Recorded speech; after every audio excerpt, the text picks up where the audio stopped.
আসসালামু আলাইকুম গাইস, আশা করি তোমরা সবাই ভালো আছো। আলহামদুলিল্লাহ আমি তোমাদের দ্বারা ভালো আছি। প্রতিদিনের মতন আজকে আসছি তোমাদের মাঝে। আজকে বুট রান্না করব। ফার্স্টে কড়াই বসিয়ে দিয়েছি, তেল পেঁয়াজ কাঁচামরিচ দিয়ে দিয়েছি। পেঁয়াজটাকে একটু ভালো করে ভেজে নিব।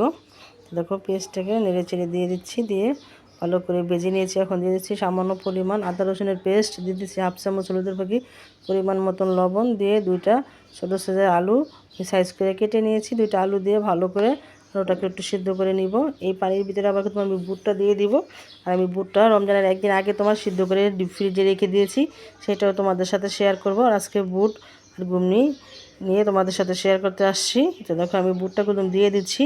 বুটটা কুতুম একদম নরম হয় না, আবার বেশি শক্ত হয় না, একদম মিডিয়াম হয়েছে দেখো।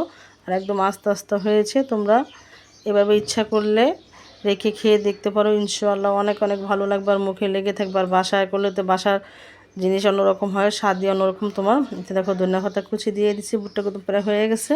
কারণ আমি ধনিয়া পাতা কুচি দিয়েছি। অনেকে তোমার টমেটো দেয়, কিংবা এলাচ চাল তেজপাতা দেয়, আমি এগুলো দিই না। তোমরা চাইলে ইচ্ছা করলে দিতে পারো। তো দেখো আমার বুটটা কিন্তু হয়ে গেছে। বুটটা আমি একটা বলে নামিয়ে নিয়েছি। বলের ভিতরে আমি সব ইফতারে রেডি করি। এটা দেখো ওই কড়াইতে একটু পানি দিয়ে ঘুগনিগুলো দিয়ে দিয়েছি। ঘুগনিগুলো কিন্তু আমি রোজার একদিন আগে করে ডিপে রেখে দিয়েছি। প্রতিদিন মনে করো যে আমি একটা দিকে নামিয়ে রাখি, 2টা 3টার দিকে রান্না করতে যাই, তখন এগুলো কুতুম বরফগুলো ছুটে যায়, গলে যায়। তো দেখো ঘুগনিটাকে তুমি ভালো করে গরম করে নিব। ঘুগনিও তোমাদের সাথে আমি শেয়ার করবো একদিন, যখন আমি সময় পাবো তখন তোমাদের সাথে কুতুম ঘুগনি বুট আবারও শেয়ার করবো। এটা কুতুম বাগার দিন সেটা শেয়ার করছি।